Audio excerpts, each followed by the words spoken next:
তো আমরা এখন ভারতনাট্যমের সেটগুলো দেখতে এসেছি, আমরা কিছু খেতে এসেছি এখন। আজকে তোমাদের নিয়ে যাব এমন একটা জায়গায় যেখানে নাচের জগতের যারা সবাই কম বেশি খুব ভালোভাবে পরিচিত। আসলে আমরা যারা নাচ করি এবং যারা নাচ শেখাই তাদের কিন্তু একটা নাচের প্রতি বিরাট খরচা থাকে। নাচ জিনিসটা যেমন দেখতে সুন্দর লাগে, আবার তার পেছনে কিন্তু খরচাটাও অনেক থাকে। তো সকাল সকাল রওনা দিয়েছি, আর আমি শিয়ালদা স্টেশনে এসে গেছি, আর ওদিক থেকে অরিত্রও এসেছে। অরিত্র কম বেশি মোটামুটি তোমরা সবাই জানো যে ও আমার একজন স্টুডেন্ট। তো আমরা দুজন মিলে কিন্তু যাচ্ছি সেই জায়গায়। তো ভাবলাম চলো আমি একা একা যাবো কেন, তোমাদেরকেও নিয়ে যাই, তোমাদের সাথেও শেয়ার করি যে আমি আমার কস্টিউম বা জুয়েলারি কোথা থেকে নিতে থাকি। তো তোমরাও যদি দেখতে চাও পুরো ভিডিওটা কিন্তু শেষ পর্যন্ত অবশ্যই দেখো। তো চলো কন্টিনিউ করি।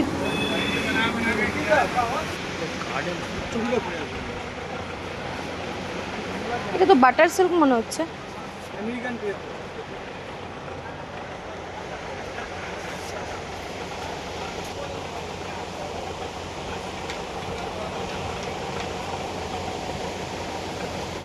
তো আমি তো বুঝতেই পারছো যে কোথায় এসেছি, এটা শিয়ালদা বড় বাজার। যেটা আমি নেমেছিলাম একদম শিয়ালদা থেকে অটোতে উঠেই গুরুদ্বারা যেই স্টপেজটা, সেখানটায় তোমরা নামবে। নেমে দেখবে ঠিক অপোজিটের গলির ভিতরে রয়েছে কিন্তু এই কাট পিসের দোকান। ওইখানে জিজ্ঞাসা করতে করতে কিন্তু একদম ফ্যান্সি কাট পিসের দোকান তোমরা পেয়ে যাবে, ওইখানে চলে যাবে। তবে কি বলো তো, রাস্তার মধ্যে কিন্তু অনেক দালাল আছে যারা তোমাদেরকে মিসগাইড করার জন্য উঠে পড়ে লাগবে। বাট একটু চেনাশোনা লোককে যদি জানতে পারো, বা আমি যেই ঠিকানাটা দিলাম সেটা দিয়ে যদি তোমরা যাও, সেখানে কিন্তু অনেক ভ্যারাইটিস রকমের জিনিসপত্র তোমরা দেখতে পাবে। তো আমরা যেই জিনিসটা কেনার জন্য এসেছি, তো সেটা ওই একটা দুটো দোকান ছাড়া আর কোনো দোকানে ছিল না। তো আমি ভাবলাম কি চলো একটুখানি ঘুরে ফিরে দেখি। তো ফাইনালি একটা রকম তো জিনিস তো পাওয়া গেল, তো চলো একটুখানি দেখিয়ে গিয়ে একদম।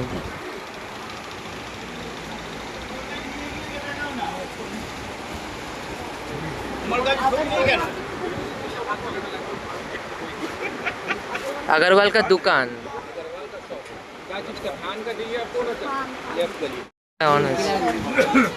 এইখানটায় সবাই মাথা ঘুরিয়ে দিচ্ছে কোথায় কোন দোকান। তো তোমরা যেমনটা দেখলে যে অনেক ঘুরে ফেরার পরে কিন্তু ফাইনালি একজন আমাদেরকে নিয়ে যাচ্ছে এমন একটা জায়গায়। তো সেখানে তো যেতে আমার সত্যি কথা বলতে বেশ ভয় লাগছিল, বাট সাহস করে পেছন পেছন যাচ্ছি। কিন্তু যেহেতু আমি এই ফার্স্ট টাইম এসেছি এখানে, আর অরিত্র ও তো ছোটো, ও আর কি বলবে, তো সেখানে আমার কিন্তু রীতিমতন একটুখানি ভয়ই লাগছিলো জায়গাটা। কারণ আমি সত্যি কথা এই জিনিসগুলো আগে কোনো দিন যাইনি বা আগে কোনো দিন দেখিনি। তো চলো গিয়ে একটুখানি দেখাই যাক। বিশেষ করে কিন্তু বড়বাজার জায়গাটা কিন্তু প্রচণ্ড একদম ঘিঞ্জি জায়গা, খুব বেশ ভিতরটা খুব নোংরা ছিল। বাট ঠিক আছে, ওখানে নিয়ে যাচ্ছিলো, আমি তো অনেকক্ষণ ধরে যাচ্ছে যে কোথায় নিয়ে যাচ্ছে। এবার তখন সবাই দেখছি শাড়ি ফাড়ি কিনছে বা কিছু, এবার এত গলি ফলি দিয়ে নিয়ে যাচ্ছে। তো এটা হচ্ছে তোমাদের তোমরা গিয়ে বলবে আগারওয়াল মার্কেট। তো আগারওয়াল মার্কেটের ওখানে কিন্তু কাটপিস না, শুধু লেহেঙ্গা ফেহেঙ্গা অনেক কিছুর দোকান পেয়ে যাবে তোমরা। কিন্তু ফাইনালি এতক্ষণ পরিশ্রমের পরে যেখানে নিয়ে এসেছে, এটা প্রাইসটাও একদম বাজেটের মধ্যে ছিল এবং কালেকশন ছিল হিউজ যাকে বলে। কি ছিল না, প্রত্যেকটা যা চাইছি সেটাই কিন্তু বের করে দিচ্ছিল।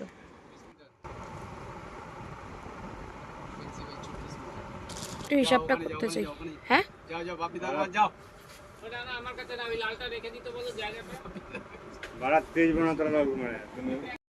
তো কালেকশন তো তোমরা দেখে বুঝতেই পারছো যে কি কি আছে আর কি কি নেই। তো তোমরা অবশ্যই ভিজিট করো। তো আমার তো এখান থেকেই সমস্ত কেনাকাটাগুলো সারা হলো। এরপরে যাচ্ছি আমি জরির মার্কেটে, জরি দেখতে, কারণ নাচের ড্রেস বানাবো আর তার সাথে জরি থাকবে না সেটা তো হতেই পারে না। তো সেখান থেকে কিন্তু তোমার ওটা থেকে একটু এগিয়ে গিয়ে যেটা ছিল খান্না মার্কেট, সেখানটায় কিন্তু আমি জরির মার্কেটে যেখানে, ওখানে চলে গেছি। আর ঢুকেই কিন্তু এই ফার্স্ট এই দোকানটায় ঢুকলাম, যেটা তো তোমার ভ্যারাইটিস জরি, এখানে দেখে পুরো একদম খাজানা যাকে বলে জরির। তো দেখে জাস্ট পাগল হয়ে গেছি যে এক্সে বার্কারে কিসের সাথে কোনটা নেবে তোমরা।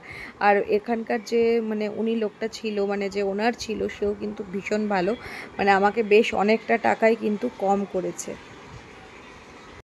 তো আমাদের তো কাপড় জড়ি এগুলো তো কেনা হয়েই গেছে। এবার আসছি হচ্ছে ভারতনাট্যমের যেই অর্নামেন্টসগুলো থাকে সেই জিনিসগুলো কিনতে। আর সত্যি কথা বলতে এত কমে পাবো আমি তো ভাবতেই পারিনি। তো এই জায়গাটার নামটা আমি না সঠিক মানে মনে পড়ছে না আমার এই মুহূর্তে, মানে আমি নিজেই ভুলে গেছি, কারণ ওটা প্রিয়গোপাল বিষয় ছিল যেটা তোমার, সেখান থেকে আমি সোজা এগিয়ে এসেছিলাম, এগিয়ে এসেই এই জায়গাটা পড়েছিল। তো এখান থেকে সোজা একদম মানে সিঁড়ি থেকে মানে উঠে একদম ছতলায় চলে গেছিল। তো আমরা এখন ভারতনাট্যমের সেটগুলো দেখতে এসেছি। আর অরিত্রের অবস্থাটা দেখা, অরিত্র এই হলো অরিত্রের অবস্থা। তো নাচের জন্য আমাদের কত কিছু করতে হয়, তো চলুন দেখিয়ে যাই আমরা। এখানটায় সব যে কোনো ধরনের দেবদেবীর গয়না, যে কোনো সাইজের, কিন্তু যা কিছুই কিনবে না কেন কিন্তু একটা সিঙ্গেল পিস কিন্তু এখানে দেয় না। তো আমি যেহেতু অনেকগুলো কোয়ান্টিটি নেব তার জন্য আমাকে এখানে একজন সাজেশন করলো, এখানে তার জন্য এসেছিলাম। বাট একটা যদি তুমি নিতে যাও তোমার নিজেরও পোষাবে না, আর কিন্তু খুব একটা মানে মানে ওটা আবার সস্তাও হবে না। তো এখানে দেখতে পাচ্ছ ঘুঙুর থেকে শুরু করে মানে ভারতনাট্যম বলো, যে কোনো ডান্সের রিলেটেড যা যা লাগবে সব কিছুই কিন্তু পেয়ে যাবে তোমরা এই দোকানটা। আমার শুধু এখানটায় বেশি ভিডিও করা হয়নি, কারণ আমি এতটাই এখানে ব্যস্ত হয়ে পড়েছিলাম, প্রায় 2 থেকে 2.5 ঘন্টা চলে গেছিলো। তো যাই হোক ভিডিও করতে পারিনি বলে তোমাদেরকে দেখাতে পারিনি। তো ওখান থেকে বেরিয়ে কিন্তু আমরা এই জায়গাটা এসেছি, এটা শুধুমাত্র চামড়ের দোকান। চামড় যেখানে 100 টাকা থেকে শুরু, বিভিন্ন দামের। সেই সকালবেলায় বেরিয়েছিলাম আর কিচ্ছু খাওয়া হয়নি, এত বাজে লাগছিল, তাই মন জিনিসে ফাইনালি আমরা কিছু খেতে এসেছি এখন। খাচ্ছি চিকেন স্যান্ডউইচ, খাচ্ছি চিকেন এখানে। চলো একটুখানি খেয়ে নিই, তারপরে আবার দেখা যাচ্ছে। এটা হচ্ছে গড়ানহাটা। আপনাদের বাড়িতে যাদের পিতলের ঠাকুর বা মাটির ঠাকুর মূর্তির জন্য গয়না চাইছেন এবং শ্যুট পারপাসে যারা গয়না চাইছেন তাদের জন্য হচ্ছে একদম স্পেশাল জায়গা এটা গড়ানহাটা। শোভাবাজারে মেট্রো করে আসবেন, তারপর ওখান থেকে জাস্ট একটুখানি হাঁটা পথ। আর আমরা কিসে আসলাম বল? আর আমরা আসলাম সোজা বড় বাজার থেকে বাসে করে, ফার্স্টে শোভাবাজার, তারপর শোভাবাজার থেকে হেঁটে একটুখানি। তো চলো এগিয়ে দেখি। এই যে দেখতে পাচ্ছ সব শ্যুটের গয়নাগুলো। ভালো আছো?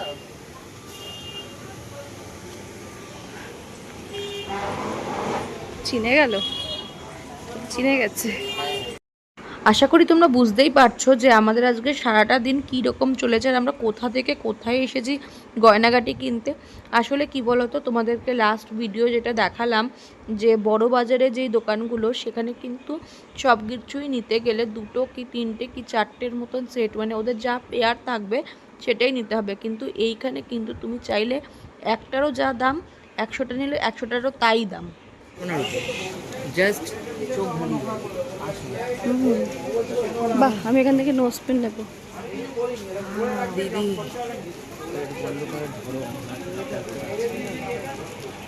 গোপালের জন্য একটা হার কিনেছি, তার সাথে একটা চুড়ি কিনেছি, দেখাই তোমাদেরকে একটুখানি।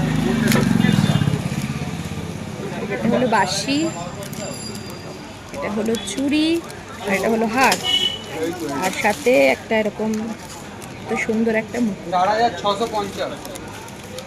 আমার মা খুব হ্যাপি হয়ে যাবে বাড়িতে গেলে দেখেই এটা। চলো, আর জানি না একদম ফোনে চার্জ কমে গেছে, কতটা ভিডিও করতে পারবো, আর কোথাও যাওয়ারও নেই, এখান থেকে সোজা বাড়ি চলে যাচ্ছি। তো ভিডিওটা এখানেই অফ করছি। কেমন লাগলো প্লিজ জানিয়ে, কিন্তু সব থেকে অল ডিটেলস সবার সাথে শেয়ার করলাম। সবাই লাইক করো, সাবস্ক্রাইব করো।